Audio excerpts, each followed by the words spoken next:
Imagine stepping into your local market to buy bread, but every time you blink, the coins in your pocket get a little smaller.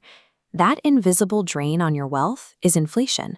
Formally, we define it as a sustained increase in the general price level of goods and services over a given period of time. When left unchecked, the consequences are devastating.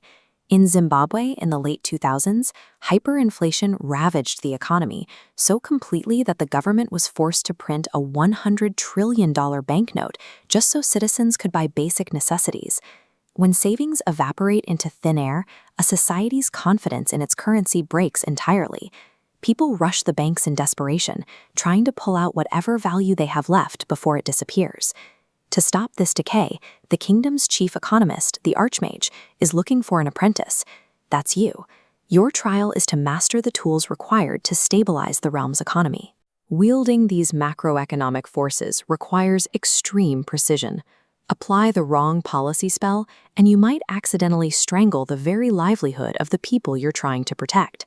Your first test identifies the source of the heat. This chart shows demand-pull inflation. When an economy grows too quickly, too much demand chases too few goods, shifting the aggregate demand curve right and pushing the general price level up. To calm things down, you reach for contractionary monetary policy. By directing the central bank to manipulate the money supply, specifically by raising the base interest rate, you influence how citizens manage wealth. Higher interest rates make borrowing gold more expensive. Families buy fewer homes, merchants delay expansions, and this drop in spending pulls the aggregate demand curve left, stabilizing prices. But there is a major complication here. A hike in interest rates creates a slow-moving shockwave. It takes months to ripple through the banking system and reach the distant towns and businesses. Effective intervention requires foresight. You must target predicted price levels to account for the months of lag time. The Archmage points out that sometimes you cannot afford to wait. The kingdom needs a more immediate approach: fiscal policy. Contractionary fiscal policy targets the government's own ledgers. You attempt to reduce aggregate demand directly by raising taxes and cutting public expenditure. By pulling money out of the public's pockets and halting state-funded projects, you immediately drain excess demand from the marketplace and stop the price spiral. However, the public does not appreciate having their gold seized. Raising taxes angers voters and businesses alike, making this tool highly unpopular for any elected official to implement in practice. More importantly, you face a harsh macroeconomic conflict. When you actively cool the economy and force businesses to shrink their output, you directly cause an increase in unemployment. Fiscal policy is a powerful, direct cure, but it forces policymakers into a painful corner. Do you accept the sickness of high prices or the sting of high unemployment? Suddenly, an external shock hits the kingdom. A massive disaster scorches the agricultural supply, instantly removing staple goods from the market. This creates cost-push inflation.